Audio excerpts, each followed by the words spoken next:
8:45 on May 7th, 2025. This is Chair Dave Nagaji calling the meeting to order. I'm talking on this little microphone because we're having technical problems. For now, we're just going to do a roll call to ascertain. I think you're going to have to hold it like this. But you're, like so that the room can. The chair has just called the meeting to order. Yes. Okay. I'm calling the meeting to order. Can everyone hear me? Can everyone online hear me? Yep. Okay. Yes. Yeah, we've been having tech problems, so we're going to try and make this work. Meeting is called to order.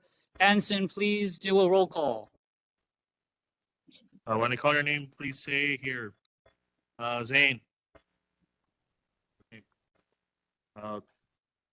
Whitney Bozo. Okay. Dave Nagaji. Here. Alton Fukumoto. Clyde Lumen. Here. Bill Lee. Okay. He's here. Joanne Koff. Okay. Diane Chong. He's here. Okay. Christopher Moylan. Here. He's here. Okay. I think. Is it working or is it not working? Okay. Jason DeMarco. Joseph Mashreki. Here. Joseph Mashreki here. Okay. Patty Quano. Here. And Robert Fox. Here. Okay. And Robert Zane. Sorry about that. Yeah, that's 13. We have 4. Okay. So we're getting a late start. That's okay. We're going to try and get through this, and we're adjourning until at around 8:45. So we have a little bit more time than the last 2 meetings. First up, first, just real quick. I know some people issue. That's not on the on the agenda for this meeting because I already finalized the agenda and submitted it when I found out about that. So you can talk about it at the end during community concerns, or you can also talk about it next month because the ULS issue will be up on the agenda for next month for a full discussion. Okay, so with that said, we're going now to first responder monthly reports. Honolulu Fire Department, please go ahead. Can you do it? Oh, yeah. You have to use that mic. You're going to come over here. Yeah. Sort of speak loud enough that they can hear you on.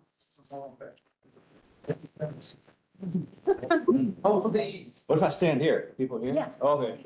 To the room and then this will pick you up. Okay. Captain Jacob Nakajima, Engine 22, your Mānoa Fire Station on the corner of East Manoa and Huapala. It's always a privilege to be here and serve. So last month, it wasn't me, but they asked a question for an update to the cause of the fire on 3566 Manoa Road on March 19th. So they weren't able to find out what caused it, so it's undetermined due to insufficient evidence at this time to support a probable fire cause. The area the fire started was in the bedroom.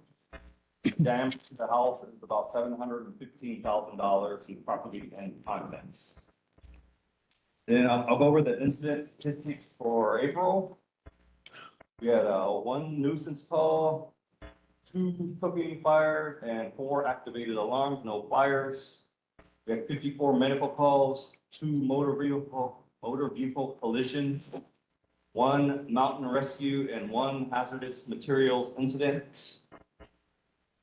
And our fire safety tip of the month is home fire sprinklers. They serve as a first line of defense against fires and often extinguish the fire before the fire department arrives. So fires spread quickly, it can turn deadly in under 2 minutes. The materials burn quickly and release deadly poisonous smoke. High-risk individual and homes fires include small children, elderly adults, those with disabilities and pets. So fire sprinklers protect your home and family, activate automatically to control the fire, giving everyone a chance to escape. Best protection is having a working smoke alarms, fire sprinklers, and a practice fire escape plan. And if you want more information about Honolulu ordinances relating to fire safety, you can go to fire.honolulu.gov. Anyone have any questions? Any quick questions for HFD? Raise your hand in person or online. Hello? Hey, it's working now. Okay. So, Yeah.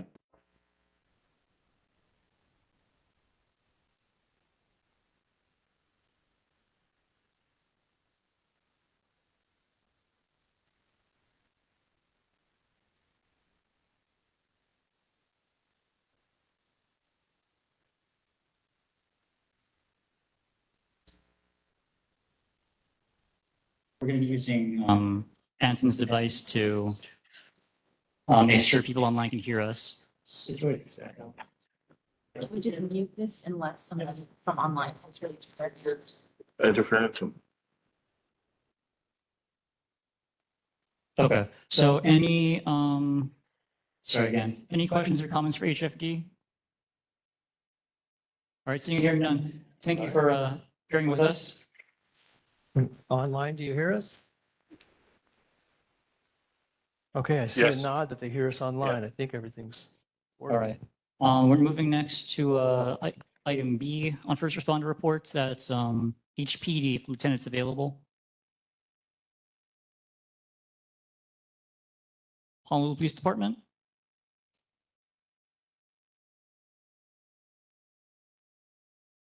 All right, looks like HPD is not with us tonight. So if they come back in, we'll call on them at that point. Moving on to state monthly reports, we have item A, Senator Carol Fukunaga.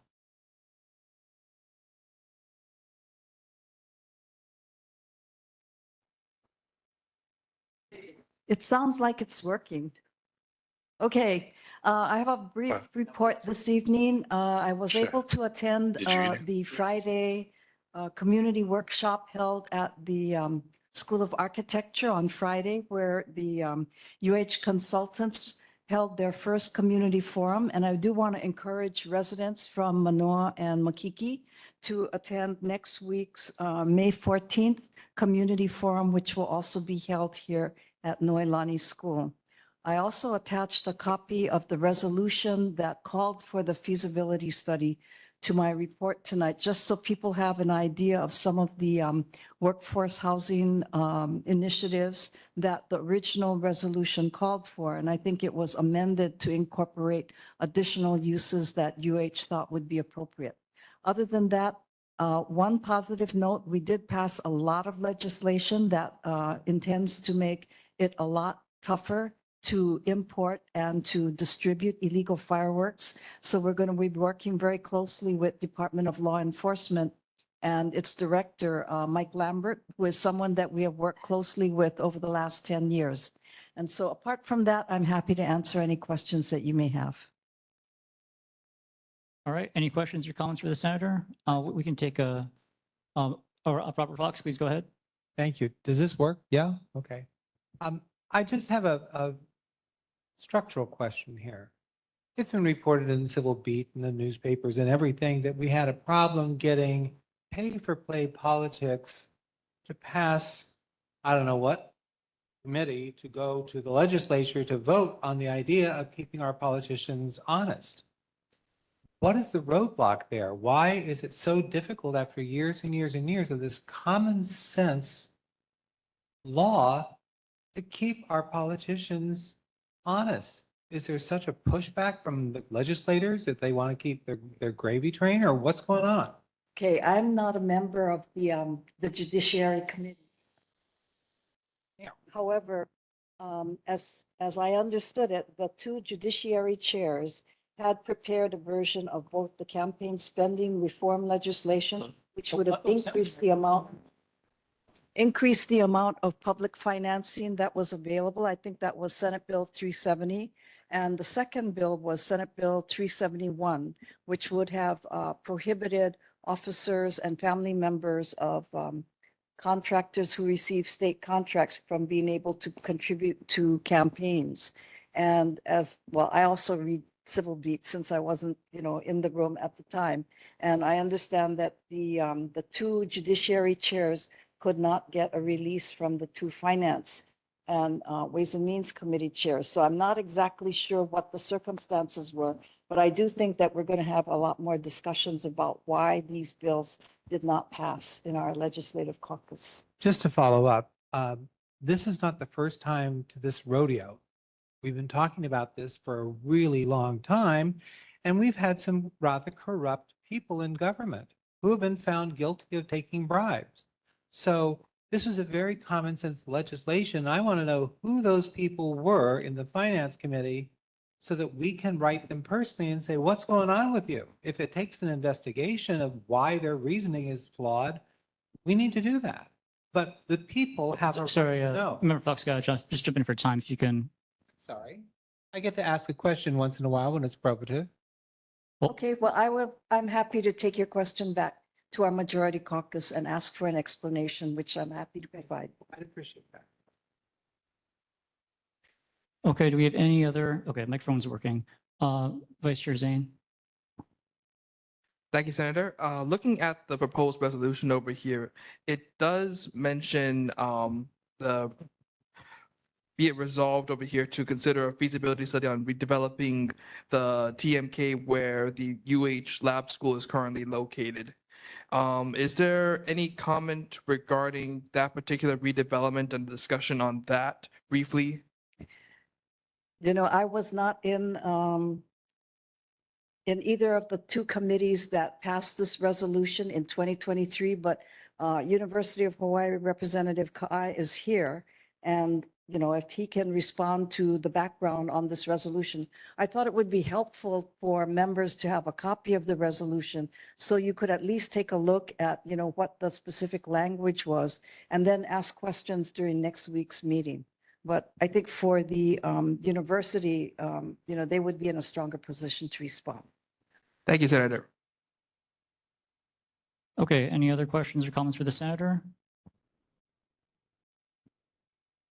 All right, anyone online? All right, thank you, Senator Fukunaga. We're going to go forward to our next item. And that's the Representative Andrew Takuya Garrett. Representative, please go ahead.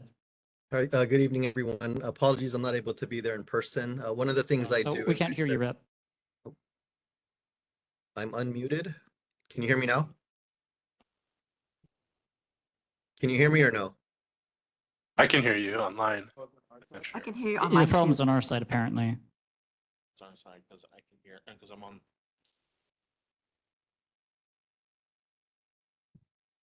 No, I'm on WebEx.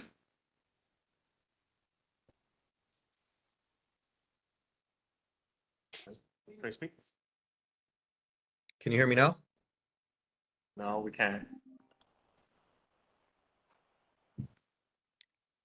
Okay, what I'll do is just type my update into the chat box just to not hold things up. So I guess people online can hear me. Type into the chat, have someone read it.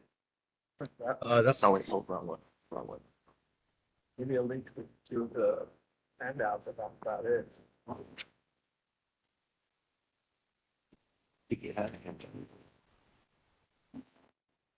Ask me to try again. Try again? Try again. Can you hear me now? Yes. Oh, okay, awesome. Okay, so I was just saying, just want to apologize for not being there in person this evening. One of the things I do on the side is serve as a sports official, and this is a week of the state softball tournament. So I just got back from a game like half an hour ago, so sorry I couldn't be there in person. We just adjourned last week, Friday, as you folks know, passed about 300 bills. Just in terms of deadlines, the governor has until June 24th to send us his intent to veto list, and the actual veto deadline is July 9th. So we still have a little bit of time to digest, hear from the community on all the bills we sent up. And if you folks have bills that you're particularly interested in, please let me know. Right now I'm in the process of finalizing my end of session newsletter, which will include highlights of the budget, HB 300, as well as a lot of major bills that we passed this session. I know there was a lot of question from Member Fox regarding, the pay-to-play bills. As Member Kawana noted in the chat box here, as of yesterday, we had the earth-shaking move to replace our House Finance. I'll hear an echo now. But that's, one of the challenges we've had in the past is like Senator Fukunaga said, just not getting released from the money committees. So, we'll see if that changes things going forward. But just to be clear, I mean, I know people say pay to play, but the legislature is a body. We don't issue contracts per se. I mean, we set the budget, but it's typically the executive branch that does state contracts.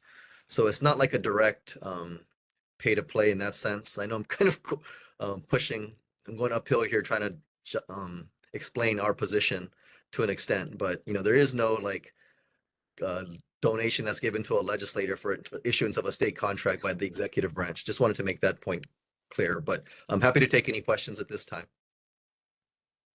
All right, thank you, Representative. Do we have any questions or comments for Representative Garrett? Member Fukumoto? Yes, Representative Garrett.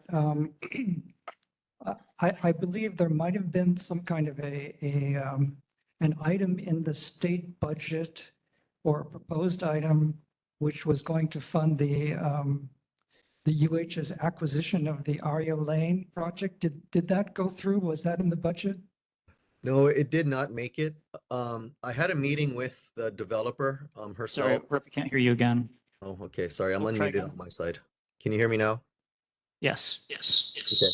Yeah, so we did have a placeholder in the House budget for a potential acquisition. The bill we introduced was never an eminent domain bill. It was just an acquisition if the developer was interested in selling. I think, as you folks know, she paid roughly 24 million to acquire the site a few years ago. I had a meeting with her to ask her, just essentially give her an off-ramp if she was interested in selling. You know, I imagine every developer now is kind of worried about the impact of tariffs and just building in general, supply chains and everything. But she came back to me with a number that just was not realistic in terms of putting that into the budget. I'll just say that she was asking for upwards of $50 million. And there's just no way we could justify that when we know how much she paid for it. We couldn't pay double for it. So at that point, I just told her, thanks for coming in. Sorry, we can't continue this discussion because it's just not a realistic number for us to entertain. So that's the short of it. Okay, and I see a raised hand from Member Kawano. Thank you, Chair. Hi, Andrew. Hello. Sorry, we're not hearing you. 1 second. Oh, can anybody else hear me besides them? 5 minutes. Okay, we're going to go into 5 minutes of silence. So we're going to recess for 5 minutes and then we'll be back. Thanks. Okay.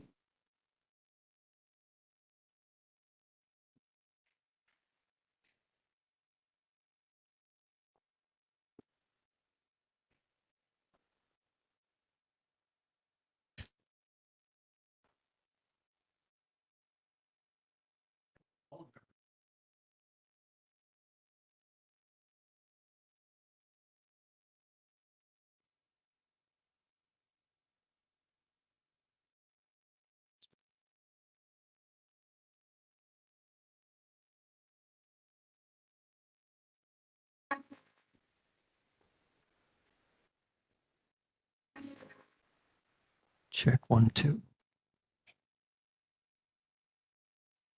Oh, yes. Sorry. No. Yep. That's right.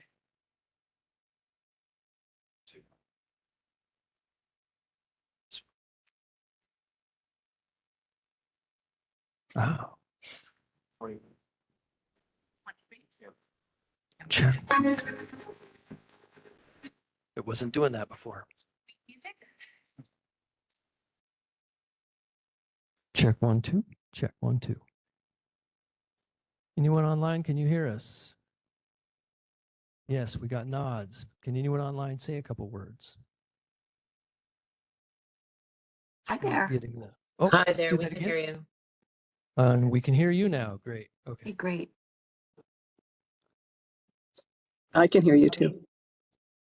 Awesome. Thank you. All right, we're coming out of recess. Apparently all of our audios have been fixed, so thank you for that. But like we were going with Member Kawano, please ask a question or your comment. Thank you, Chair. I typed it in the comment.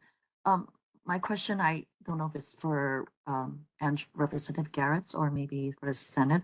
I was a little disappointed that that animal cruelty law didn't make it. Can you share a little bit detail of what happened to that? Especially in light of that one case that everybody probably saw on TV where there is two lady that was beating up the dog. Can you guys hear me? I can. Yes. Okay, no, thank you, Patty, for mentioning that because I was a co-sponsor of that bill. I was on the, before session started, I was on the advocacy call with the Hawaiian Humane Society. I mean, they do a lot of great work and I was very disappointed. It was essentially the Senate that killed the bill. they tried to put all these conditions, it's essentially senators who represent rural areas and they have, ranches, and they were concerned about horses getting wrapped into the definition, or other, bovine kind of animals like cows or whatnot. Even though the House's position was clear, we wanted to just limit it to pets, specifically cats and dogs domesticated. So I was very disappointed that it came down to that at the very end, because it was moving far along pretty well. And then that kind of curveball happened at the last second. But yeah, it was the Senate's position to walk away. And that's just very unfortunate, because the House wanted to get that bill across this session. Yeah, thank you so much for sponsoring that. Is there any way they can be revived this session, or it'll be something to work on next year with Humane Society and all the community members that are passionate about saving animals? Yeah, Anything so you can advise them? sure. So we technically, every session lasts for 2 years. So bills that didn't make it to the finish line can get picked up where they left off in the second year. So we're in that position now, but typically people, introduce new bills and start all over again. But it's clear like who the roadblocks are when it comes to that bill. I mean, the advocacy groups did a ton of work on it. So it wasn't, for lack of trying on their part. I'm sure they're going to strategize again and try to figure out if there's any possible way to address the concerns of the two senators in particular who ended up being the roadblocks. So yeah, we'll definitely keep trying. And, sometimes the bills take time to pass. You got to just take an incremental approach. And sometimes, elections happen and people who were roadblocks in the past get, they retire, they get voted out. So the stars have to kind of align. So I'm hoping that happens sooner rather than later. Okay, great. Thank you. Appreciate your help, and I would hope that you would keep pushing it forward. Absolutely. Thanks again. You're All right, welcome. thank you, Representative Garrett. And I don't see any other hands in the audience or online, so we're going to move forward. Thank you for coming out tonight. Thank you. We're going now to Elmer Kai from UH.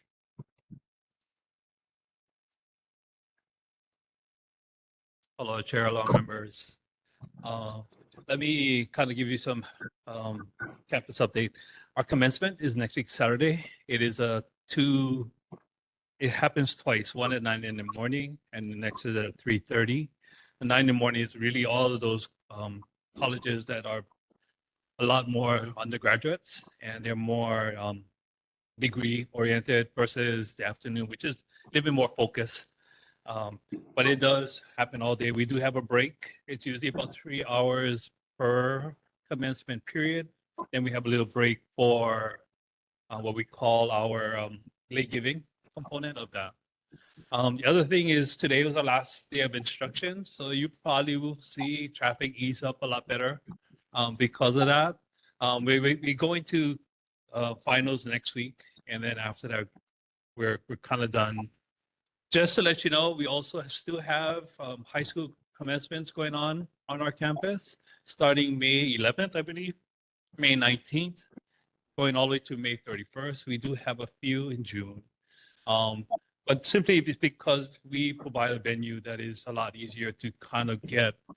We have parking, and it's not as big as our commencement. It's relatively smaller. But outside that, Chair, I'm available for questions. All right, any questions or comments for Elmer Kai or for UH? We'll take Member Kawano online and then we'll go to Member Kawano first. Thank you, Chair. Hi, Elma. I would just want to say thank you. I read the report that you provided, and you provided dates when the high school graduation will be having that ceremony at the Stanstrop Center. So I'll be sharing with the neighborhood to watch out for parking. But wanted to tell you thank you for doing that. Welcome. All right, and sorry about that. Member Chan, please go ahead. The question is, because you're having a lot more high school, is there like police? Yes. They're gonna have it, and do they get, is the parking free on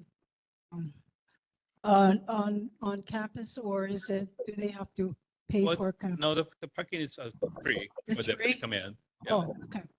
Thank you. All right, Member Zane, please go ahead. Thank you, Chair. Elmer, I had a question regarding, same thing I posed to Senator Fukunaga earlier regarding the resolution over here. It states regarding the Feasibility study. Yes. Yes. So do you have any additional comment on this prior to next week's hearing on it? Not really. It is part of the requirement of our of our contractors to kind of make sure we get the informational data that is required in the resolution. The resolution is it is a joint effort, not only by Manoa, but by everybody who's involved. And we wanted to make sure that we touch all bases. That's the reason there's all the different TMKs, not only the college area, University of Hawaii area, but also the non-University of Hawaii areas. So PBS, the Children's Center, the University of Hawaii Lab School. So all of that is in there. All right, so the feasibility study is still underway or was completed? Well, it's still underway. It's part of the workshop that's going on. So as for answering the workshop, go there because I'm not the contractor that can answer those questions. Thank you. We'll take a follow-up question from Member Chong. Okay, so this resolution, has it gone through? It passed in 2023. And so there is going to be something to do with the It's a university lab.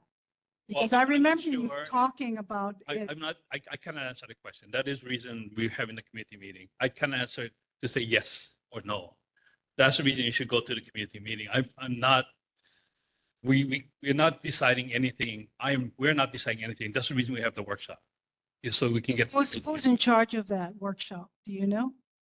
PBR. It's actually on the, PBR? yep. The PBR is actually in the report. It's actually in my report. You can reach out to them. Will they be here next week, next month? That's their meeting. The May here, Yeah. the chair has to request that. But if Yeah. you come Can to we the May, request that? yeah, you can do that. But we do have somebody coming in to kind of do a report annually or monthly. Yeah. Yeah, sorry, one moment. As I sort of alluded to earlier, that is going to be on the agenda for June, and I will be inviting Lori Lum to present to us, and we can talk about it. Member Fox, you had a question or comment? I do. I'm reading this, and it seems that rather vague, in terms of We redevelopment. didn't write the resolution. We were very supportive. I understand what you're saying. I'm just saying, I live on University. Yeah. I'm the first residential house of Manoa. I get it. I'm Yeah. right down the street from what you're talking about here. And you'd think that somebody would have given me a notice about what's going on here. It's a requirement of law. Again, this is not our resolution. It was created by community. So we're very supportive of what was What submitted. community made this? You go Come on. talk to Les later. Talk to Les later who actually introduced it. I cannot answer that because we didn't introduce the resolution. I can respond to what we were very supportive of the resolution. But the details actually can be found on the State Legislative website. I can bring that to you next month, find the details. But Be here next month. The question for me is, I've been in development issues before, and the question on the table here is, you've got to specify what kind of development you want to do. Is it housing development? Is it more classrooms for Yeah. university students? Is it parking? Is it more commercial development? There's all kinds of development, and Got there's you. nothing in here that says anything about the specificity of that. And I'm concerned. I think, let me go back a little bit, just with some history. We did come in front of the board several times to talk about that area. And at the same time, we always said that we want to talk to the community before we figure out what we want to do. And that's what the overall community meeting as well as the resolution. The resolution can only request something being done. It doesn't, and like I said, if we did it, then we would have been a little bit more detailed, but we wasn't the one who actually did the resolution. We are very supportive of it because we need to get information, and that's what's required. I see a resolution given to us here as a board. Is information. Oh, great. So Yeah. this is just information, like you're going to throw this at us and say, okay, there's Again, nothing to do. I didn't. We're not. It was already introduced. It was passed out by the legislature. I'm not. Member Fox, I'll be if for it. I may, I'll just say two things. First, a couple of years ago, it was 2023, I think in March, Yes. the topic of ULS came up. Our board passed a resolution. I forget the exact wording. We basically said that we support ULS remaining where it is. Yes. So that's in the prior discussion with our board. And also, this is an HCR, which means that the House and Senate are basically asking UH, they should do this, but they're not requiring it. So they're asking UH nicely, and UH can decide if they want to do it or not. We actually we'll do it. That's the reason we're having the community meetings, so we can get more detail. Okay. I see Laura Ruby's had her hand up for a while, so I'm going to call on Laura Ruby and then I'll go to the audience. Yes. Hi, Elmer. This is Laura Ruby. Very quickly, has the Mo'ili Gateway naming, which is a UH naming, been resolved yet? Those other people that were trying to horn in with that name, has that been, have they gotten out of the way? No, not yet. Still working on Okay. it. But thank you for the Soon, I question. hope. It is our gateway. Okay, thank you. Got it. Oh, you can come on up.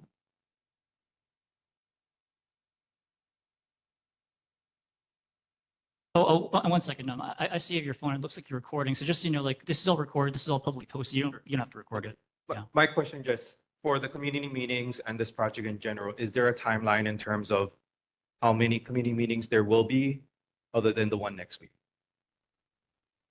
Good question.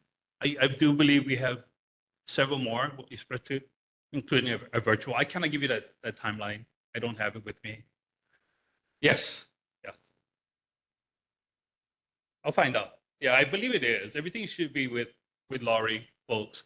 If you look at the website, we do have, you reach out to PBR, they do have the details of when the meetings are. So we have several. We need several because it doesn't also only involve Mānoa. It does involve Makiki, Makali, and all the surrounding areas.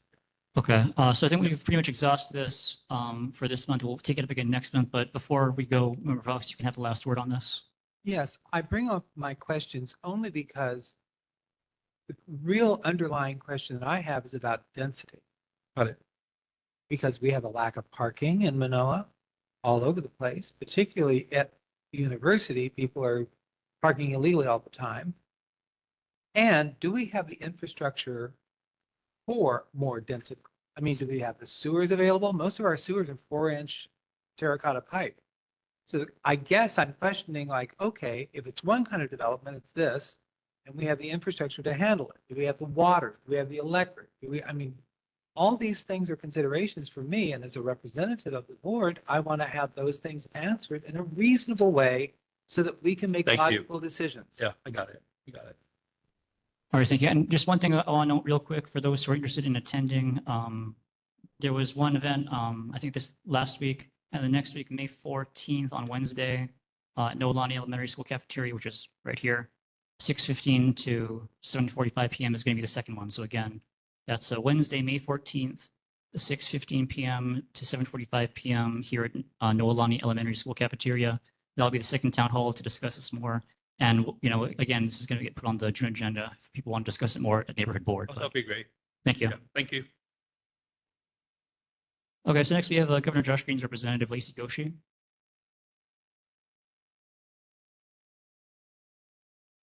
Hi, everyone. So a couple of updates from the current newsletter. Applications for the 2025-2026 Executive Office on Early Learning Public Pre-K school year opened March 3rd with priority based on eligibility in homeschool region. Starting July 1st, all eligible children may apply on a rolling first come, first served basis. So interested families can visit earlylearning.hawaii.gov. Also, the Department of Human Resources Development coordinated Operation Hire Hawaii for state and county agencies to promote their open job opportunities, also called OHI. OHI was launched in conjunction with Governor Green's executive order to address the uncertainty of employees affected by the federal government federal cuts. So for more information or to view recruitments, you can visit dherd.hawaii.gov. And the rest of the newsletter is available at governor.hawaii.gov. Any questions? Any questions or comments for the governor's representative? Anyone online? All right, thank you for the presentation. We'll see you again next month. Oh, Fox, real quick. Sorry, I was reading the news this morning, and there was an article about, yes, they had awarded leases to our Hawaiian people, but for some reason they weren't going through. Is there some glitch that's happening here that I don't know about? I'll have to follow up on that and get back to you. I'd appreciate that. Thank you. Okay. All right. Thank you, Lacey. We're now going to Congressman Ed Case representative, if we have one. Is there anyone from the Congressman's office? One once, going twice? Okay, it looks like no one. I saw in the chat that Dominic Diaz from BWS had to sign off and we were having technical issues, so we're going to pass that and go to City Monthly Report B, Mayor Rick Blangiardi's office, if the mayor has a representative.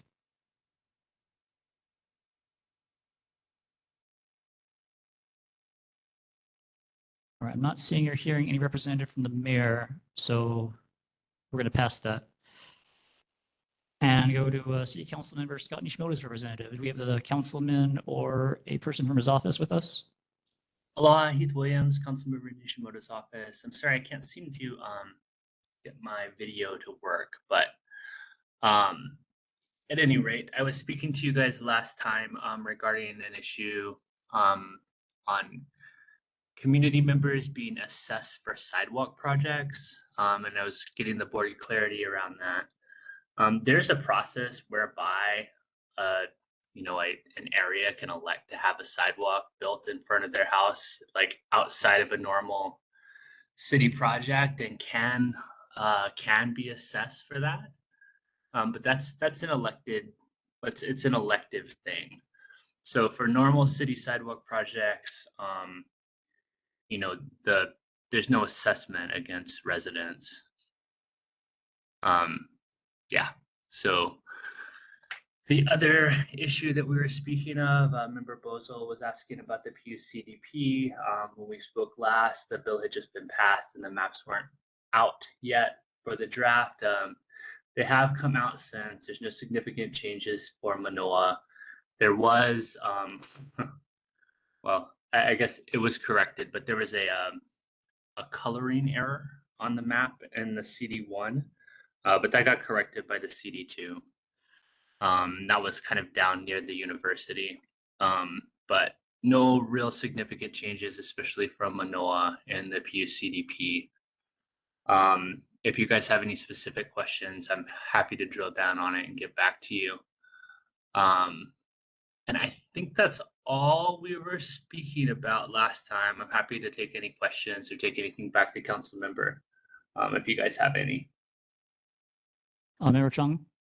I have a question on sidewalks. I have been looking at sidewalks should be done on Laurie Avenue. I have seen students from Manoa and Noelani walking on the streets because there's no sidewalks on Laurie Avenue. I have seen a person in a wheelchair walking her dog on the streets because there's no sidewalks on Laurie Avenue. I need to understand why the city has not put in a sidewalk on Laurie Avenue, which is a main street that goes across Manoa Valley. It's one of the only streets that go right across from it, and it needs to be done. Yet the city has not done anything about it. And one of the reasons they were saying it would be a cost to the resident who lives on Laurie Avenue. Is that the case? Because that's not what you're saying right now. No, okay, so there's kind of if the city is planning to install a sidewalk in a particular spot, and they do have a prioritized list of like the 700 and something 700 some odd miles of missing sidewalks throughout the city and county. They'll pay for it, and there's a safety prioritized list that goes down. And I'm sorry to say that Lowry Avenue is not high on that list of priorities. So what they did say is that residents can elect to self-assess for a out of priority order sidewalk project. And yeah, I mean, it is what it is. I mean, yeah, go ahead. I mean, if that's what it is, it's a safety hazard. As I said, I've actually seen a lady in a wheelchair walking their dog on the street. It's an accident waiting to be happen. How can you say that this is a low priority?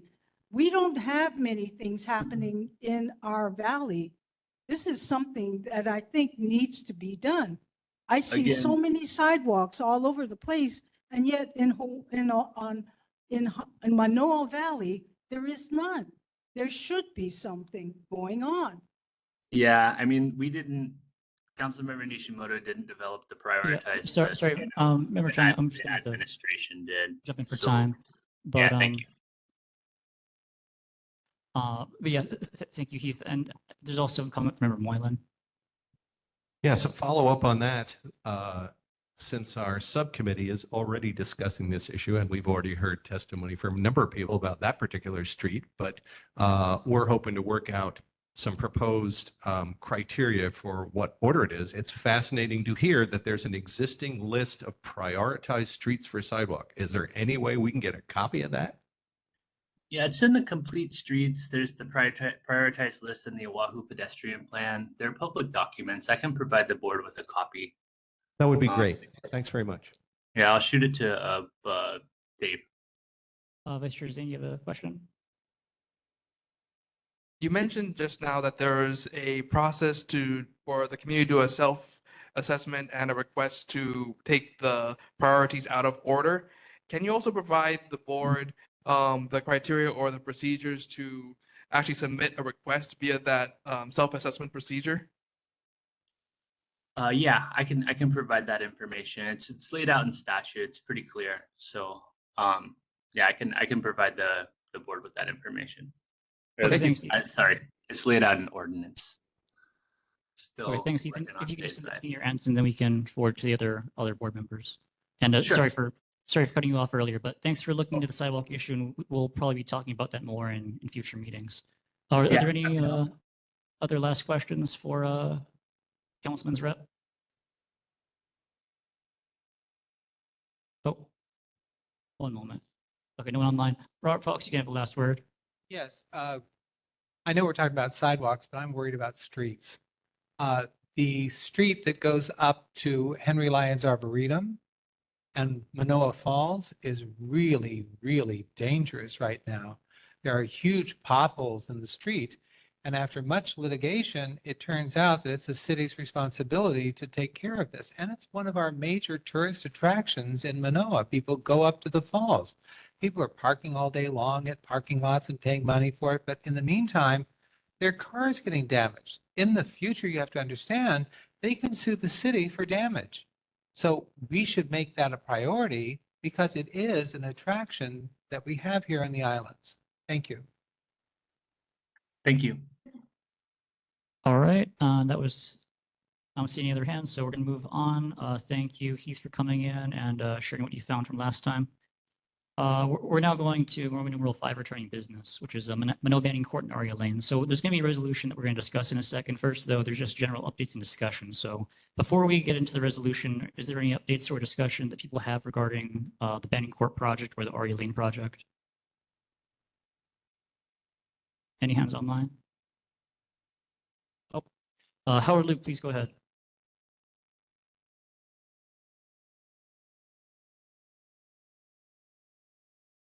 Hi, good evening, everyone, and I'll be very brief on this. The only thing I have to say, this won't be controversial. My neighbors and I wanted to thank you, David, as well as the entire board for taking us very seriously. Sometimes we feel like we're overlooked, and we didn't feel that at all. Every time we've addressed the board, you've been very responsive. We've been very appreciative, and rather than running over to Long's and getting a thank you card, I wanted to be here in person to thank you from the bottom of our hearts for all you do. Not only with respect to what our issue is, but for the entire valley. Thank you very much. Thank you, Howard. And on that note, I guess we're going to go on to the next item, which is Manoa Banning Court and Aria Lane, item 2, which is the resolution asking the state and city to consider the cumulative impacts of the Manoa Banning Court project and the Aria Lane project in any future proceedings. So at this time, I was one of the co-drafters on the resolution, so I'm going to pass the gavel to First Vice Chair Bosel for this item. And I'm going to make the motion to pass the reso. If we get a second, then I can read through it. We can discuss it. Is there a second? Okay, so I made the motion. We have the second from Member Fox. So I'm just going to read through the resolution. Anson, if you can you put it up online so that people online can see it? And members who are in person have been given a hard copy version so they can read along. So title of the resolution again is Resolution asking the state and city to consider the cumulative impacts of the Manoa Banning Court project and the Aria Lane project at any future proceedings.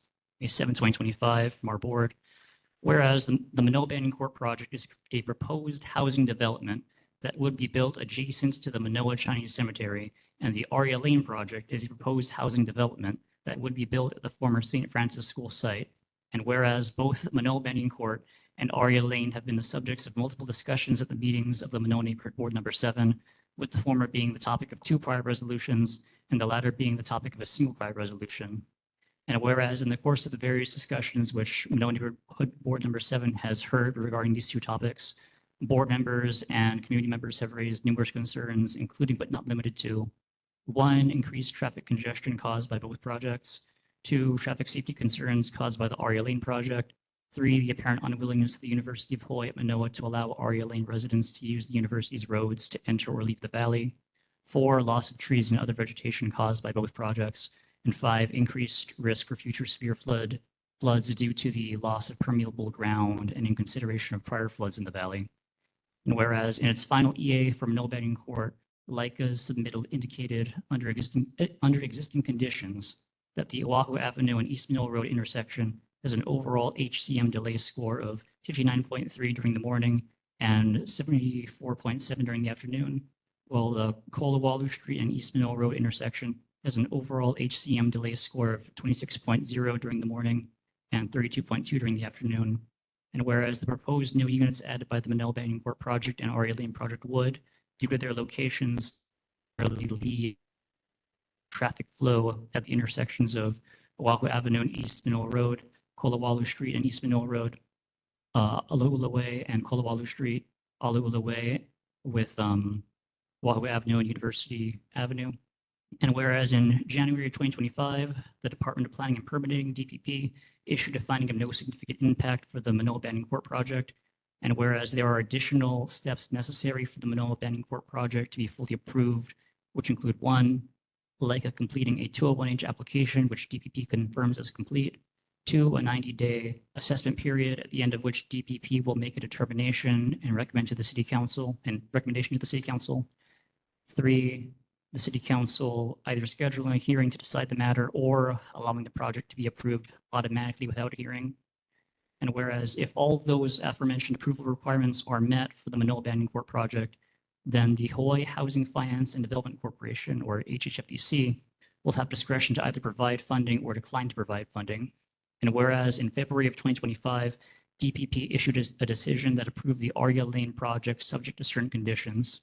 And whereas at the April 2025 Manoa Neighborhood Board meeting, Manoa resident Howard Luke informed the board and the community that legal counsel was being retained for the purpose of appealing DPP's Aria Lane decision with the zoning board, which will be followed by an appeal to the appropriate circuit court if the zoning board affirms the DPP decision.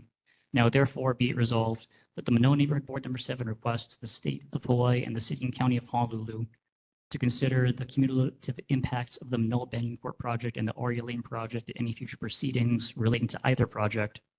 Be it further resolved specifically that DPP, the Honolulu City Council, HHFDC, Honolulu Zoning Board of Appeals, and the Environmental Court of the First Circuit are requested to consider the following ways in which the Manoa Banning Court project and the Aria Lane project could have a cumulative impact. First being increased traffic congestion, accounting for the width of Manoa's roads, the limited routes of entry and exit into the valley, and the need for emergency vehicles to enter the valley to provide time-sensitive services. The other being environmental impacts to Manoa, including but not limited to loss of permeable surface area that mitigates flooding.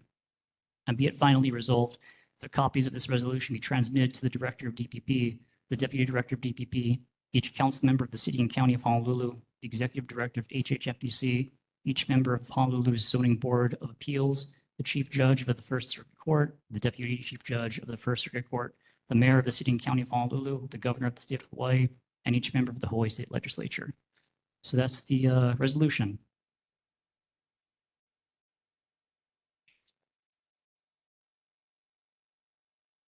There anybody? Member Fukumoto? Thank you, Chair. I'd like to offer an amendment. So subsequent to the drafting, I was one of the co-drafters, but some people, for example, Mr. Luke, pointed out that some of the abbreviations and acronyms were not fully spelled out. So LYCA, there's no reference to that, so that should be there. We don't, unless you know what LYCA, this otherwise would not make sense to you. So Mr. Luke suggested that we put in LYCA, what that means before we put in the abbreviation LYCA in parentheses after that. And I also see a couple of other items here which should receive the same sorts of treatment. One of them is, let's see, it's the HCM. I don't know what that is. So if you could put what that is and then put HCM in parentheses after that. And then the other item is, let's see here, I think there's one more. Yes. Thank you very much, Member Moylan. So the same principle should apply to any other acronym that's in the resolution. Thank you. That's my amendment. Thank you. Any other? Second. It's your motion, you can accept it as a friendly amendment. I'll accept Member Fukumoto's suggestion for amendment as a friendly amendment, so we don't need a second or a vote. And that's just to spell out all the acronyms, because there's some acronyms here that might not be obvious to all readers. So we'll put all those in for the final draft that gets signed.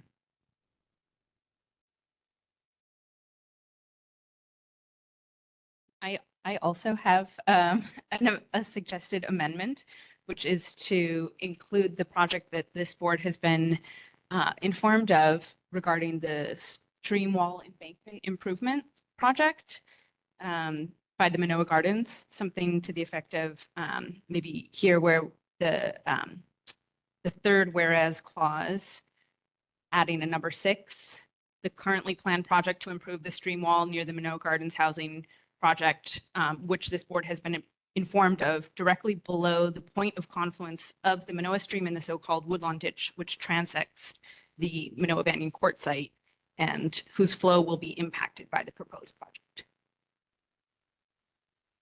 I'll accept it as a friendly amendment as long as you can just email that language to me. Thank you, will do. Member Moylan? Whether one is supportive or opposed to this motion, I just want to reassure the audience that they should have total confidence in the legal language here, because our chair has passed the state bar exam.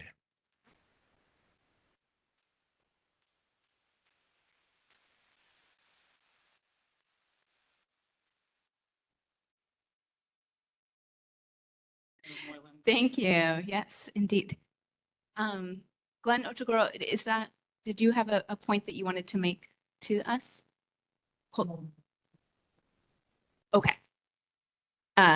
Noted that there's a typo on the spelling of Kolovalu, and I think that will also, all spelling errors. Yeah. We can do that as non-substantive, so that's just fixing an error. So we'll put that in for the final version as a non-substantive fix. Member Zane. Thank you. I have a proposed change over here as well to switch the first and second be it resolves. So that way, the second be it resolved regarding the specifics on the Manoa Banyan Court project at Aria Lane go up first. And then as like the cumulative impacts, which is a much bigger, more broader term, is used to actually discuss and leave the door open afterwards. So that way, it's like when you put at the end of a list of things that you want to do, and just as a catch-all, any other projects and things like that, to the same effect that I wanted to hopefully make a little bit more clear, rather than leading off with the vague cumulative impacts, which isn't immediately understandable from how it's ordered in this be it resolved section. I would just ask real quick, because we do have three be it resolved paragraphs. The third is listing people to send it to. The first one is pretty broad. The second one is specific. And I want to ask Member Moylan, actually, since he's our resident parliamentary expert, which way he thinks is better. That's not exactly a parliamentary question, Mr. Chair.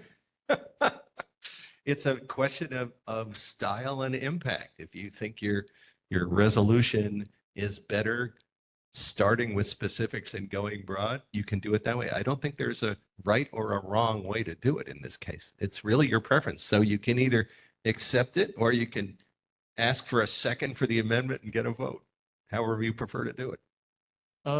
Sorry, Vice Chair Zane, I prefer the broad and transitioning to specific. So it's up to you if you want to ask for a second or not. I'm not going to ask for a second. Is there any further amendments or discussion that people would like to? The community here present? Okay, then shall we have a roll call vote on the?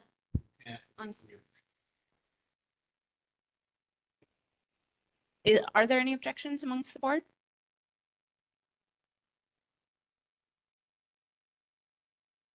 Pastor here. Yeah, then let's do it by.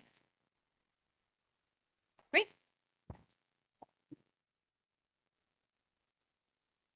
All right, so then just to make it clear for the minutes, I guess the version as amended with those friendly amendments is passed. So we'll get those amendments made, and Sanaa will coordinate to get it signed and sent out within a week or two. All right, and do I get the gavel back? All right, thanks everyone. I am now chairing again. So we've gotten through the Manoa Banning Court and Aria Lane issue, and I'll be in touch with Howard, Luke, and Elsa Brett and everyone from the opposition groups to make sure that people get copies of the ROSA once it's published and all that. Real brief, we also have all-the-way flood mitigation on returning business. If Member Fukumoto has any news on that. Thank you, Chair. Two brief items. Number one, on the flood control project, someone informed me that the city's website on the Alawai project has been taken down. So it's no longer there. If you try to access, it says error, there's nothing there anymore. And so the city has taken that down. You figure out, it's up to you to interpret that as you wish. The second thing is related to this is a potential ordinance going through, or is still being considered perhaps, still being developed, which would establish a special improvement district for the Alawai watershed. That's really coming out of what's called the Alawai Watershed Collaboration. That one is still alive. So I'm just letting you know that that one's not dead, and it may be considered by the City Council perhaps as early as this summer. Thank you, Chair. And I see a hand raised hand from Vice Chair Zane. Please go ahead. Elton, out of curiosity, do you think that the removal of the city and county's page on the Alawai mitigation project is related to the federal government issues with funding and the decreased funding for Army Corps of Engineers, which affected probably projects including the Alawai mitigation project? I have no idea, but as the front page article of the Star Advertiser mentioned about a month ago, the cost of this had supposedly ballooned from 1.4 billion to 11 billion. And the current federal administration is continually saying that they need to reduce waste, fraud, and abuse. And so if you have a project that's now 11 billion, where better to start than that? But other than that, the Army Corps does not talk to us, so everything else is speculation. Thank you. All right, thank you. And I just checked in with Anson that we do have just about an hour left. So I see a raised hand from Laura Ruby. Laura, please go ahead. Yes, one very quick question. You mentioned the Alawai Watershed Coalition. What exactly is that? I'm not familiar with that particular group. Could you? I'm sorry. It's not the coalition, it's the collaboration, right? The Alawai Watershed Collaboration, part of the Hawaii Green Growth.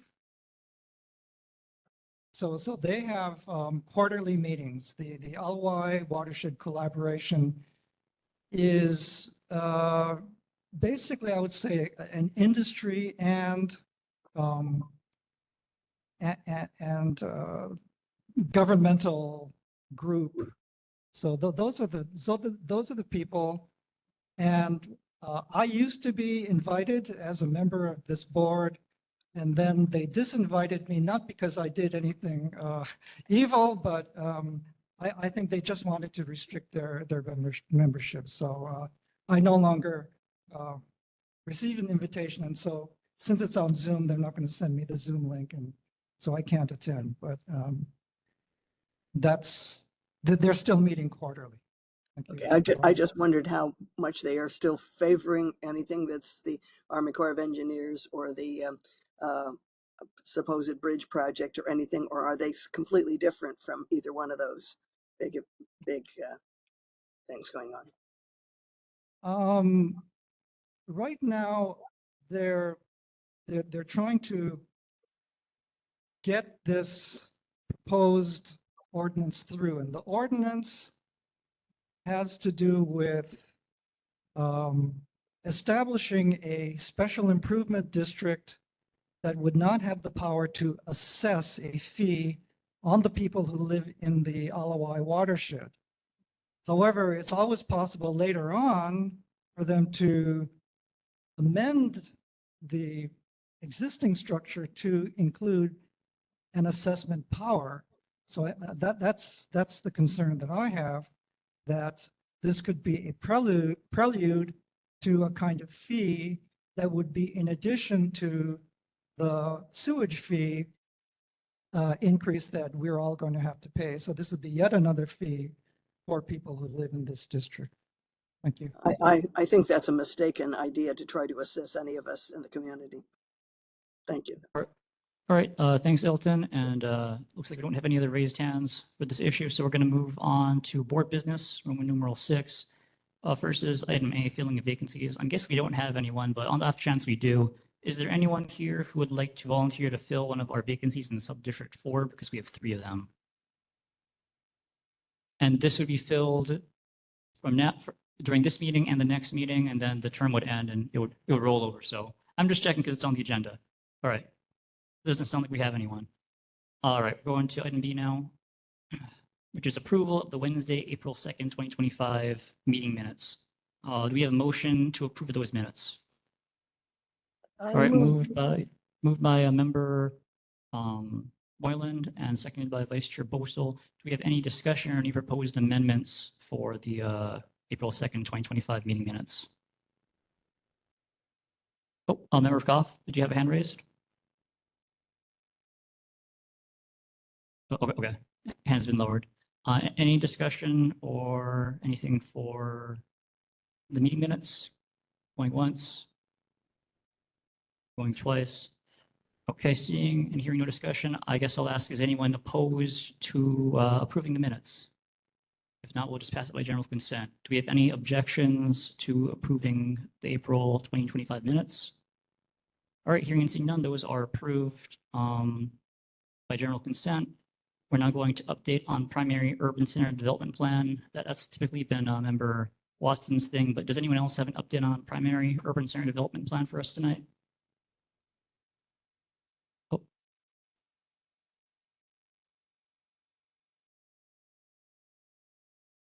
Oh yes, just for the microphone, Vice Chair Bose will point out that Keith from the councilman's office kind of summarized it earlier, so we're just going to go forward. Okay, we're going to another issue that might require a vote, which is item D, which is by request of member Ellen Watson, who's been in touch with me for the past couple of months, actually. And first of all, I was informed about a month ago, just after our last meeting, that member Watson is out of the hospital, so her condition seems to be improving.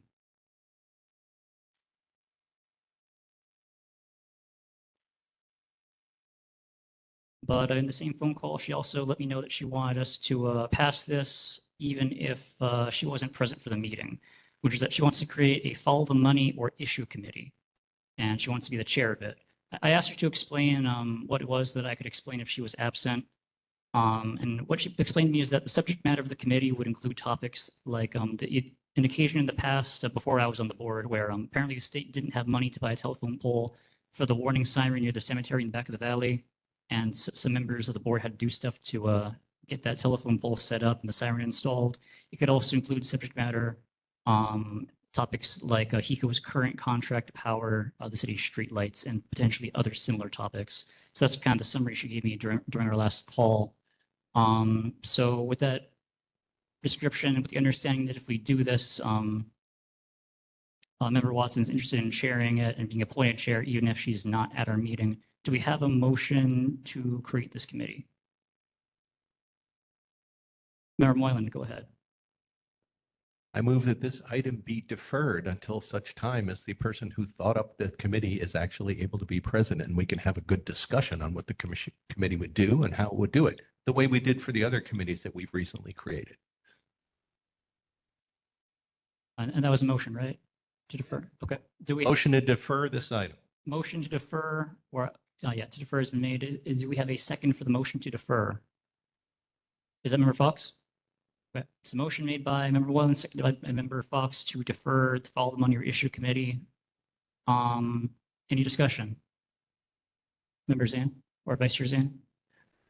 Sorry, is there somebody that was supposed to be like the vice chair of this subcommittee? Or do we just, or did Ellen just want to be the chair of this? And that was all we have right now. Member Watson wanted to be the chair. If we were to form this committee, and appoint her the chair, then we would need to pick someone to be the vice chair. And she didn't have anyone in mind that she told me about. So that's up for discussion if we end up creating the committee in the first place. Understood. All right, any other question or discussion from board members regarding the motion to defer this item? Anyone online? Oh, Member Fukumoto? Yes, one other consideration here, which goes to Member Moylan's motion, is that even if this passed, this committee would only exist for at most 2 months before our term ends. And so perhaps it's just better to consider this in, what is it, August, or when's our first meeting? We return in August, yeah. In August, so in that case, I think Member Moylan's motion covers that as well. And I put it up and did this because Member Watson communicated to me that she would want to be made, even if she's not here, so that it could be made sooner rather than later, basically, and possibly get more stuff done in the next month or two. But that's the argument she made to me. But if members feel otherwise, then that's okay. So it looks like we kind of are going to have general consent, but I'll just ask real quick if anyone has any final thoughts on. I guess I would ask if anybody is interested in being the vice chair, that they ought to speak up, because that would be necessary to create the committee in the first place, right? So I would be interested in being vice chair, but I'm going to be busy in the next 2 months. So I could be vice chair, but only in the next year. I mean, in the next term of this board. Okay. Any final word? Okay. I haven't heard anyone say that they're against Member Moylan's motion. So at this time, I'll ask if there's objections to deferring it. If there's no one who objects it, then it's just going to pass by general consent. Unanimous consent. Do we have any objections to passing the deferral? Going once, going twice? Okay, it looks like the motion passes. So this item is going to be deferred till next meeting or till August. Anyway, it'll be deferred. And I'll let Member Watson know that we didn't totally nix the idea. We just want her to be here to explain to us herself the virtues of the committee. So it's still on the table. Just when she's recovered and able to attend, she can talk to us about it. Okay, and next we are going to our other committee, which is a report from Member Moylan's Proactive Solutions Committee. Well, I'm trying to recover from my shock at hearing the idea that committees get dissolved at the change of the term. We've got a lot of work to do and we've been pretty busy. Do we get to start up again at the new term if the board approves? Yes, what I'm currently planning is that in August, one of the items on the August agenda is going to be approving or reforming all the committees that existed this term. So okay, great. So you remember last month we explained that there's a number of issues we're looking at, and some of them are maturing. By our next committee meeting, we hope to have draft resolutions on undergrounding of utilities, especially at university, and the traffic circle issue that we've been talking about. Those both have been discussed and are quite mature. One thing I want to mention for anyone here and all the rest of the board, recycled water has been one of the issues we're talking about. And there is one recycling plant here on this island, and they give tours, but they're a Thursday or a Friday at 9 a.m. and you have to have at least 10 people. So even if Dave Nagaji Esquire was able to get off of work at 9 a.m., which he's not, we need 10 people if we want to go get a tour of this recycled water facility. So at this point, I would like to solicit anyone on the board or in the public who would like to join us probably a couple months from now in getting a tour of the recycled water facility here on the island. Please come over and tell me, or email me, or call me, and then we can get that done. Okay, so we also are continuing to work on issues of parking and the sidewalks that we talked about before. But look forward to, before the term is out, at least one resolution on undergrounding of utilities and or traffic circle at the Five Corners. all right, thank you, Committee Chair Moylan. Do we have any questions or comments for Member Moylan? Anyone online?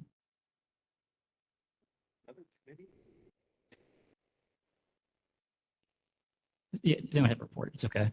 All right, doesn't look like there's any questions or comments for Member Moylan, so thank you for the report. And we're now going to Roman numeral 7, the presentation, which is the proposed bus service changes for opening of the second phase of Skyline, with Dave Simpson on behalf of the Department of Transportation Services. And Dave has been waiting with us, so he should be ready to go.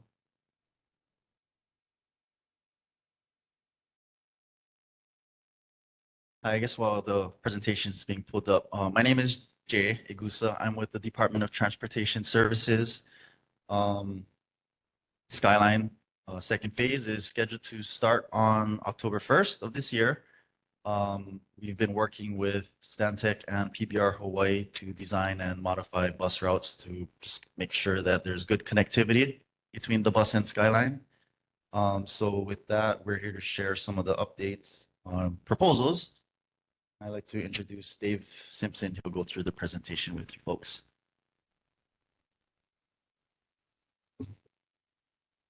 Try to adjust this. Aloha Chair, aloha Board, aloha to the community of Mānoa. My name is Dave Simpson. I'm with PPR Hawaii, and we are consultants with Department of Transportation Services, as was mentioned. The purpose of this presentation is to share changes to bus routes that are under consideration by DTS.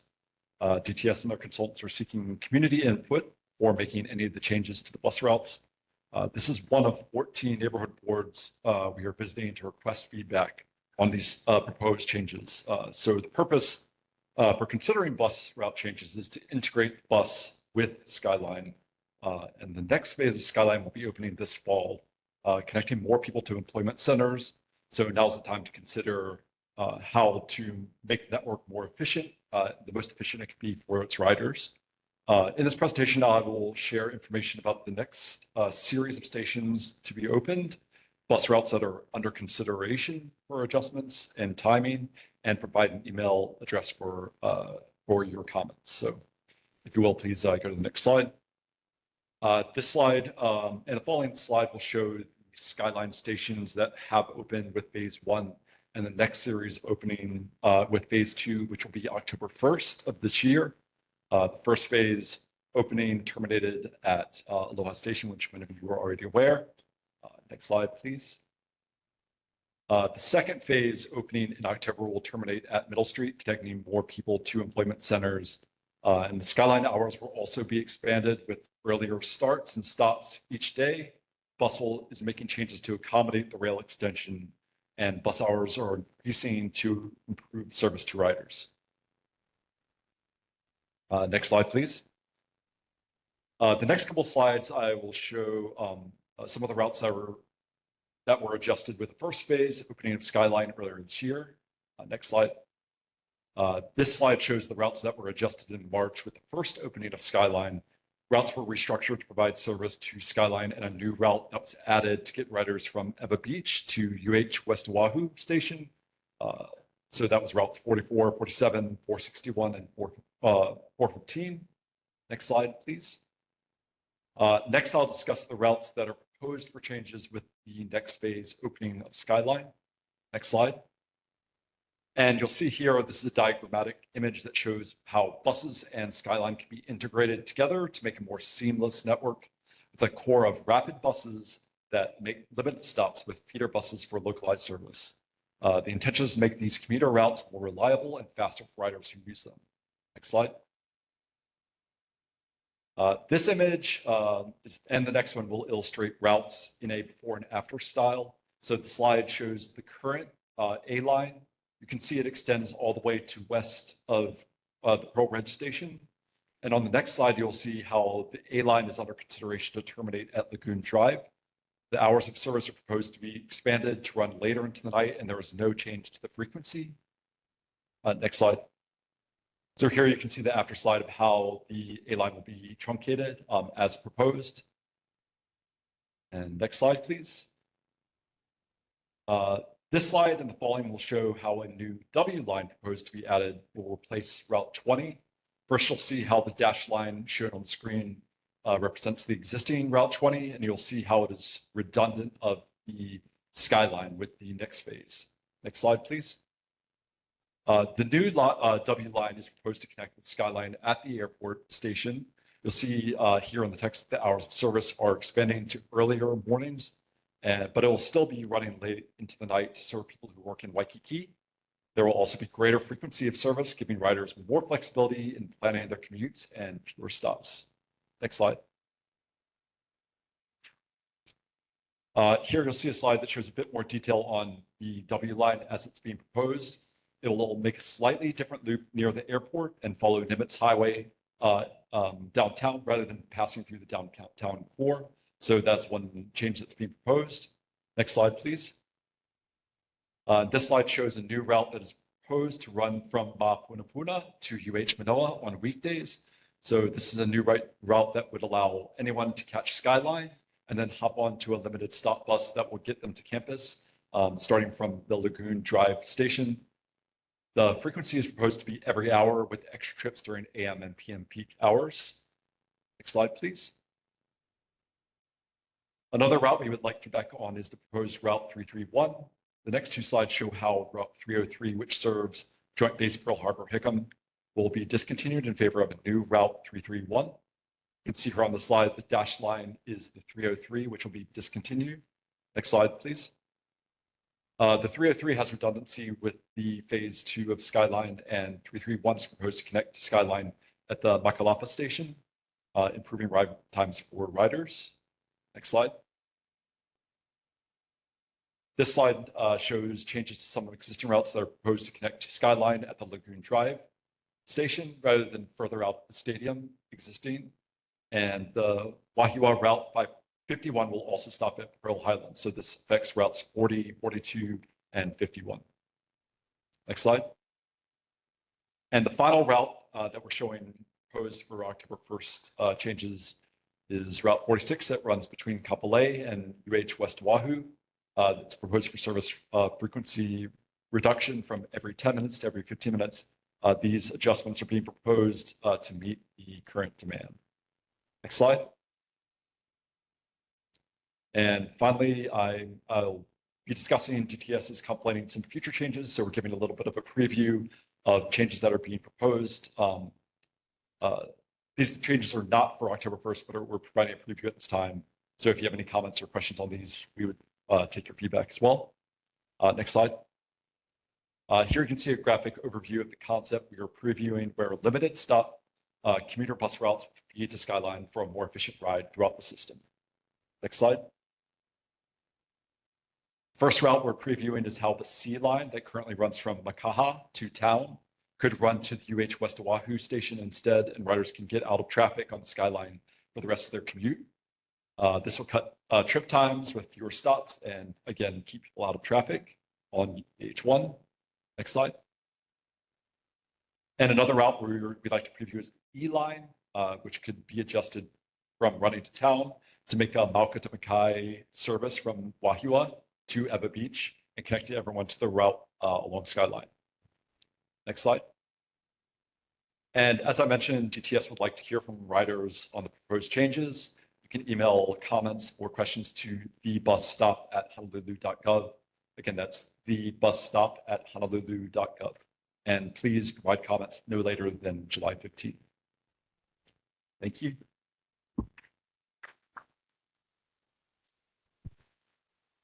All right, thank you, Dave Simpson, and we are ready to answer from Moylan. Please go ahead.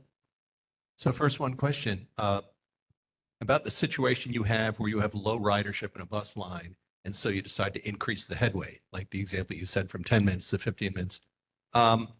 In general, how does ridership depend on headway? It won't be linear. It probably drops off even more, right? Do you have an estimate of how much you're going to lose by increasing the headway?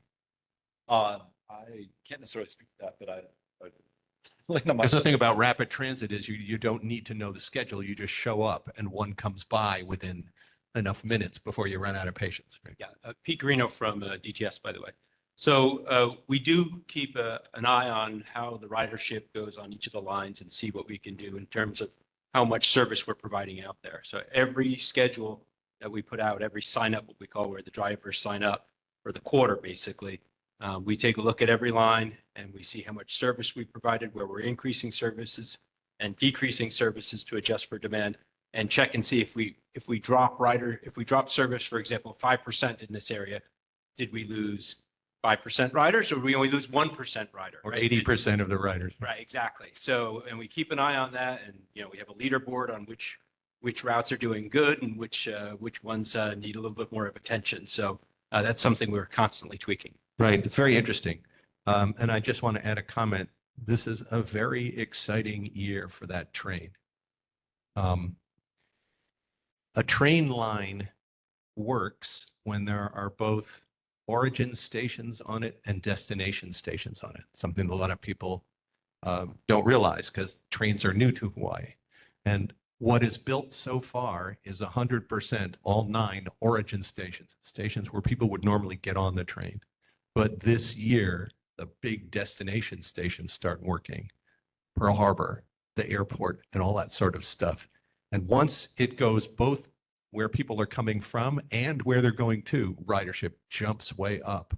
And so it's very exciting to see how that's going to go by the end of the year. And I love what you're doing of eliminating the pieces of bus lines that are redundant with the train, and then using those resources to extend bus service out to other people so that more and more people will be able to ride it. And maybe someday we won't have that Los Angeles like 7 lanes of bumper to bumper traffic at evening commute on H1 westbound. I was in that once. I'll never do it again. All right. Thank you, Moylan. We're going to go to Vice Chair Zane now. Thank you very much. I noticed here on the proposed U line that the hours of service would only be from 5 o'clock a.m. to 5:30 p.m. And that will be servicing and helping students get from the Skyline to the University of Hawaii.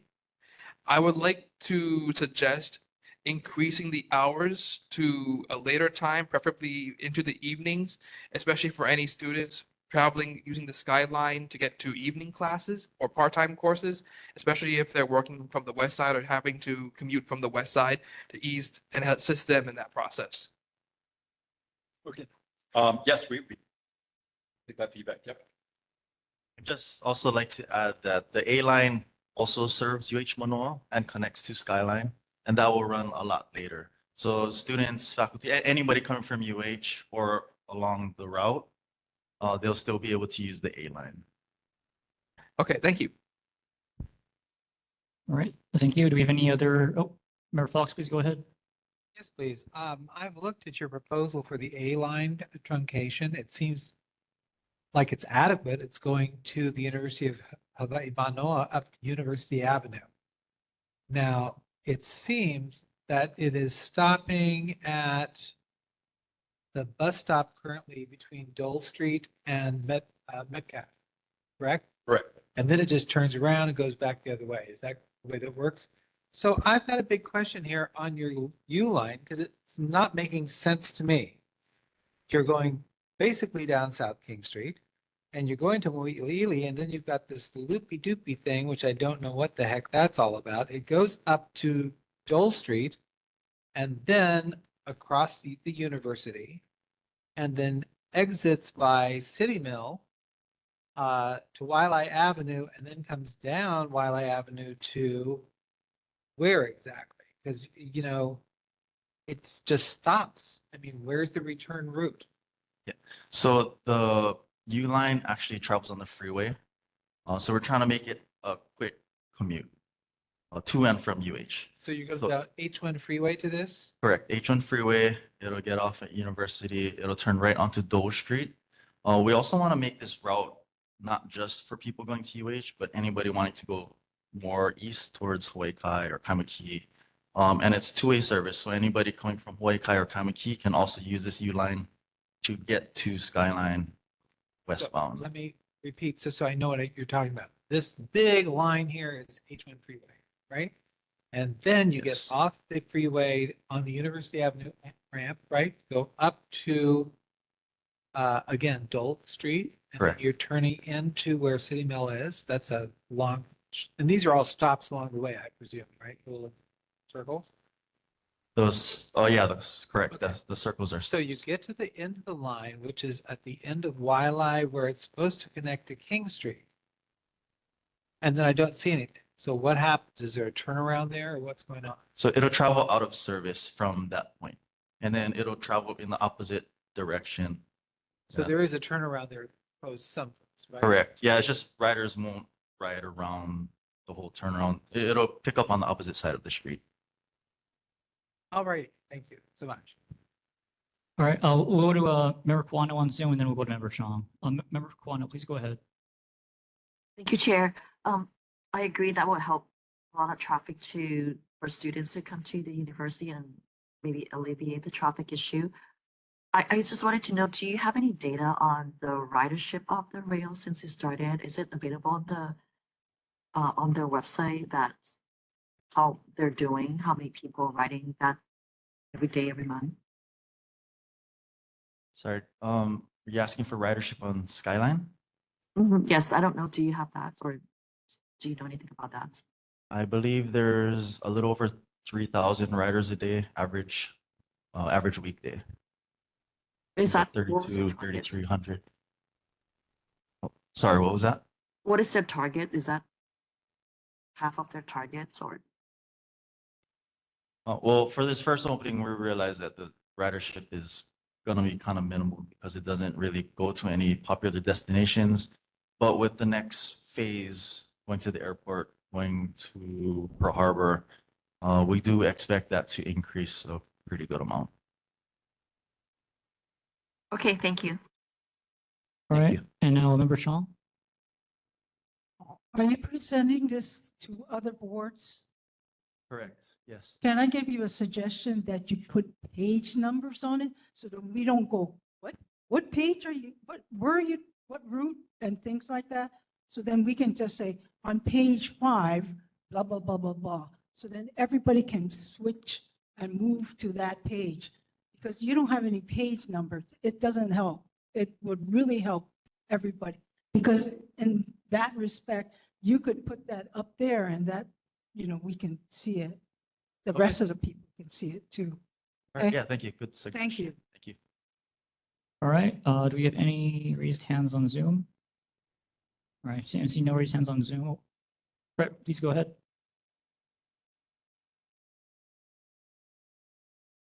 For the, particularly the ARBs, frequency, I know you're going to extend the hours. Is the frequency going to be about the same as it was before? The number of rides per hour, that, I mean, You speaking about, oh, for the A? It's gonna be the same frequency. It's just gonna have a larger span of service. So it's gonna start a little earlier and later. All right, any other questions or comments? Vice Chair Zan? Sorry, just follow up regarding the comment and your reference back to the A line. It does, you're right, it does go to later to 8:30, 10:30, but it also doesn't do what the U line does, which goes around the campus to help out support, again, evening part-time students who might have to do UH campus classes all over the place around that time. So again, if you could consider either extending the times on that U line proposal so that way it helps those part-time and evening students, or maybe making a slight change to the A route so that way it shows that it at least covers a little bit more of the University of Hawaii campus on that route. Okay, thank you.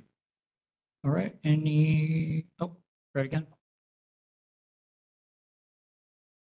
like you're going to get more business, hopefully.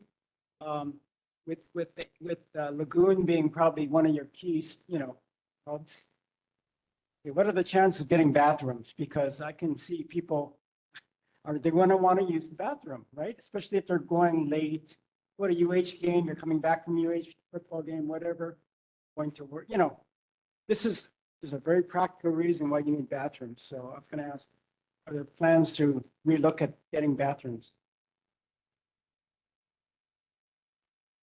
At this point, I'm not aware of any plans to add bathrooms to the stations for the public. Yeah, I understand that, yeah. All right, then. Looks like we have no more raised hands. So thank you, Dave Simpson and company for coming in to present on the rail and bus changes. And Thank you yeah. for having us.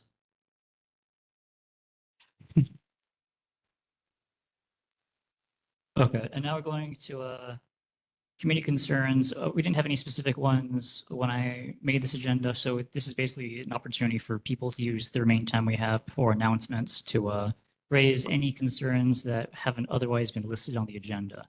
So do we have any community concerns not otherwise? Oh, come on up. We have a person in person, then after he goes, then I'll call Laura Ruby.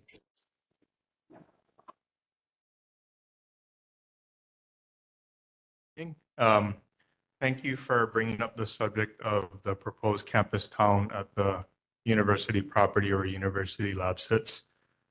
We have a group of parents who began coalescing starting Friday night because we found out about the Friday meeting to share with the community the proposed development. And this group of parents is coalescing. We have a petition started. So if you want to know about where to sign our petition, I'll be happy to share that later. We will be present for next month's meeting to hear. We are also going to be here on the 14th, but we wanted the community to understand that, and I think you guys already know, this is kind of like any potential for a university lab to close is kind of like losing Andes, right? So that's kind of where we stand. We are very proud of our school. If you haven't seen the latest rankings, we can also share that with you. But the report came out in March and it shows University Lab, #1 childcare in the state, #1 elementary school in the state, #1 charter school in the state, #1 high school in the state. So we're doing a lot of good work. And we hope for your support to basically what I want the board to know is we kind of understand who has the levers of power. We're not really sure who's pulling levers of power, but we're very concerned about our school. And we want everyone to help us to help the University of Hawaii understand what a treasure this school is and that the community wants it to remain. Thank you.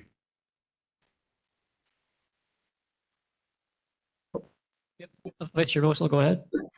I wonder, could you tell me which buildings exactly the lab school currently occupies? Because I know that folks last time were saying that you guys needed more classroom space at that meeting on Friday. I'm just curious. So my understanding is there's two main buildings on the Mauka side of the campus that house College of Ed. The vast majority of the other buildings are ULS, and there's a number of portables there because we don't have enough classrooms. And just to demonstrate your question, do we need more classrooms? Well, right now our enrollment is around 400, 450, and it's because the grades K through 5 are limited to 10 students each because we don't have the space. So it's one of the reasons why 6th grade is when a lot of students come into the school, because we have bigger classrooms for those students. And I think they're 50, 59 per class after, yeah. So, you know, in our opinion, it would serve the community better to increase the size of the school. We accept more students because it's such a fantastic charter school, and we demonstrated that with our rankings in the state year over year. Thank you. Well, hold on up there in case there's more people with questions. Are there any other questions for your speaker?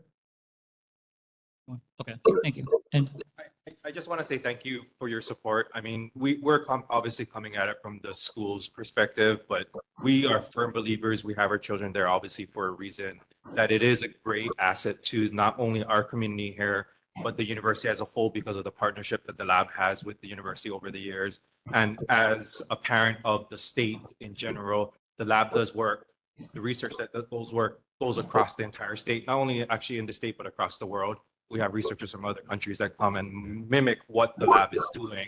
So it is a beacon for education, and our ask is just for the support. The resolution that was passed 2 years ago does state in it that it says something along the lines of that the board is asking for the university to put in writing that to leave the lab school there. I don't know if there was any action on that. So that is something that unfortunately I'm learning as well. So thank you for the time. We appreciate it. Support. oh, Member Boylan and Vice Chair Zane may have comments for you. Yeah. Okay. A dim 25-watt light bulb flickered on over my head a minute ago.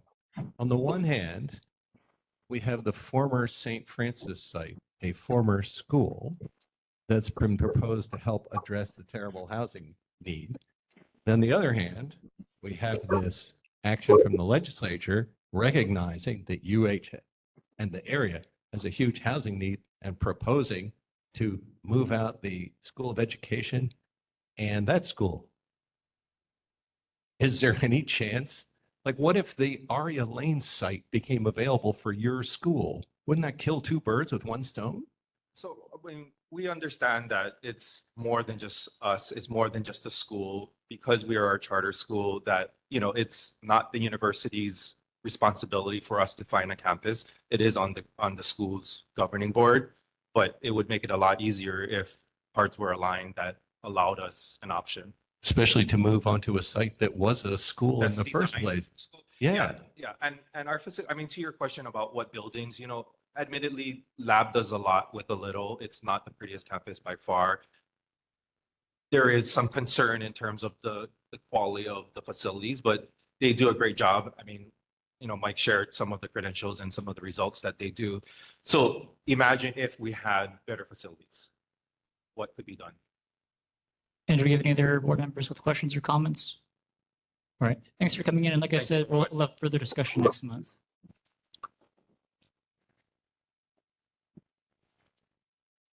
Okay, we'll hear from Laura Ruby, and then we're probably going to go to announcements. Laura, please go ahead. Okay, I have a couple, Sorry. but I just decided I'm full. Can you hear me okay? Yes. Okay, I'm fully in support of what they're suggesting, and I have a lot more to say too, so I hope they'll contact me and I can give them a whole lot of additional background information also. But the two things I want to say, first of all, we had a terrible vandalized event or events that happened at the Mo'ili Japanese Cemetery a couple weeks ago. You may have heard it was on the news. It's safe for coming into Mother's Day and leaving flowers. Apparently, the vandal is still in OCCC, but it destroyed 10 haka, and he stole a lot of bronze urns. And the police, I wanted to say at the police time, District 7 has been incredibly helpful. They rescued some of the urns. I don't know if we've recovered all of them, and they've tried to stop the salvage people from taking them in and just simply melting them down and destroying them. And of course, we do need support. If there is, we do have a GoFundMe to help restore those haka, because some of the people have either no family left or they've moved on somewhere else. We're trying to find them now. The second thing I wanted to say is that and this is, I'd like the name of the member of your board that talked about the Alawai collaborative activity, because I have just been appointed as the preservation consultant for the Federal Highway Administration for whatever's going to be done with the Alawai Canal. Of course, I'm also hoping, like you, that there won't be federal money. But in the event, I have a lot of background information, and it does include Mānoa. And thank you, Mānoa board, for passing our full EIS that I wished for to really reveal all of this informational activity. So if you know what's coming up, if you hear things coming up, please support me. I believe in transparency. I want collaborative activities. This is not something that should be done in the dark, if anything moves forward at all. So please, I'll put my email in chat, and if the member could also put his contact somehow to get back to me, I'd appreciate it. Thank you very much. Any response to Laura? Oh, Member Zane, Vice Chair Zane. Laura, thank you so much for bringing up the subject of the cemetery vandalism. I know you've been really involved with that. And if you could also if you can post a GoFundMe link page online as well on the chat, that'd be appreciated. So that way people will have more of an access to contribute to assist with the repairs to the cemetery. Thank you. Thank you very much. Any other response to Laura? All right. Oh, Member Fukumoto. Ms. Ruby, I think you mean me, so I'll be contacting you. Thank you. Okay, thank you. All right. Thank you, Laura. So it looks like that's taken care of. I'm going to call on Brett for his issue, and that's going to be your last thing before we do announcements and wrap up. I'm glad we're talking about vandalism, because that's what I wanted to talk about. It's really tagging. I don't know if anyone's noticed, but on telephone poles, on signage, street signs, on poles where you're waiting to cross the street, there's a lot more tagging. I mean, you see it coming up Punahou on the telephone posts. You see CAPTN, and some other acronyms, but you see tagging. And it's getting worse. It's getting worse in Lower Manoa. It's getting, along East Manoa. You see it on whether it's a garbage, right, receptacle, whatever, right in front of Manoa Valley Theater. There's tagging, and it's getting worse. And it's in the parks. And it's too bad the HPD rep isn't on, because I was going to ask if they're still tracking that in terms of identifying if that is related to specific gangs and people and whatnot, but I'm seeing it, and it's in Makiki, But so I would just bring that to the board's attention if you haven't seen it. And I would ask that our HPD and other agencies that are out there, I'd be interested to know what they're seeing and what we're doing about it, because it's getting worse. And I think it's just like the broken windows syndrome, right? You got to cover it up. You got to take care of it right away. Otherwise it invites, and it doesn't make people feel safe. In other words, it makes you feel unsafe in your own community. So I just wanted to raise the visibility of that. It's a form of vandalism. And, as a community, I think we need to raise awareness of it and see if other communities are effective. And if that's the case, maybe we need to strengthen the the measures to deter this kind of activity. Okay, thank you. All right, thank you, Brett. And do we have any response? Oh, Member Fox? I'm so glad you brought that up. Before I retired full-time to Honolulu, I've been here since 1976, but I was president of Alameda's Beach Neighborhood Association in Long Beach, California. It's the highest density neighborhood on the whole coast. And we started getting graffiti. And what our board did was we decided what colors do we need. So we went out to the paint store and we bought, I think, about 10 colors of paint. And whenever we saw graffiti on University, like here, like on University Avenue, we'd go out and we just paint the graffiti over. And so I'm responsible for University to this day, and I have 4 colors of paint. And every time I see graffiti, I go out and I paint the graffiti. But maybe it's a good idea for us to form like a committee in the neighborhood board of people who would like to volunteer to take care of graffiti in Manoa. Because you're right, you know, what it indicates is territory. And it's gang territory. And even young punks think they're brave, you know, by tagging blah, blah, blah. They think they're going to get recognition for it. But guess what? They lose steam if you keep painting the graffiti off. They used to paint the graffiti on the mailbox thing in front of my house. I guess it's a utility thing. And the university's marble column. And I would just go over and clean it up all the time. So they never had like 24 hours of graffiti. And finally, they just gave up. So I think it's a really good idea for our board to consider a volunteer group to go out and paint graffiti off. I'd like to respond to it. You might actually look at something more like the neighborhood watch. Those types of groups might be a good model for how to kind of organize hyperlocal groups to respond to actions like that. And Member Moylan? And along those lines, another successful program was what New York City did with its subway cars, which were so covered with graffiti when I was in high school, it looked like a problem that could never be solved. So what they did was they stepped up for a short period of time, police presence at the car yards, which is where it was happening. And every kid they caught doing it got sentenced to several months of painting subway cars. And amazingly, that worked incredibly well. The subways look great.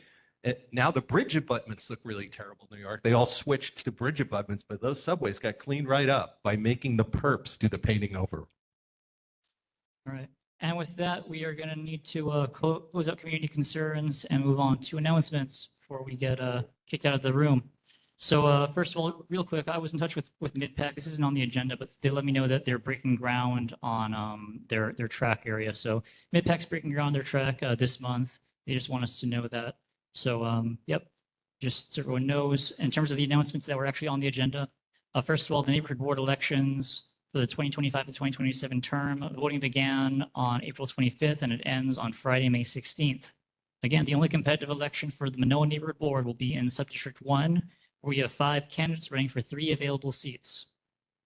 The next meeting, the next regular board meeting will be held on Wednesday, June 4th, 2025. It will be held in person at Noelani Elementary School cafeteria, as well as online via WebEx starting at 6:30 p.m.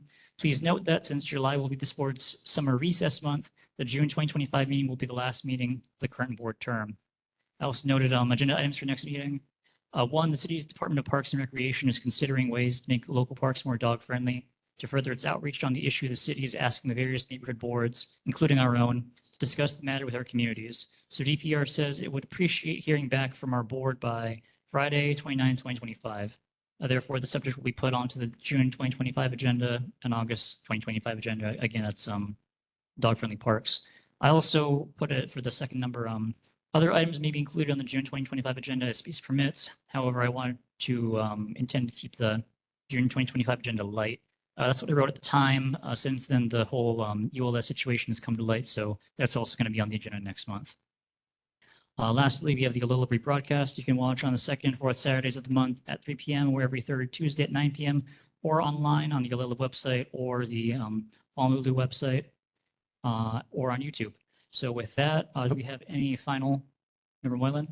Yes, I'd like to repeat my brief announcement. Anyone who's within earshot or hears this, who would like to join us on a free tour of the water recycling plant in Eva, probably next month, send me an email, chris.moylan, M-O-Y-L-A-N, @honolulu.gov. If we get 10 of us, we can do it. Thank you, Mr. Chair. Thank you, Member Moylan. With that, we're adjourned.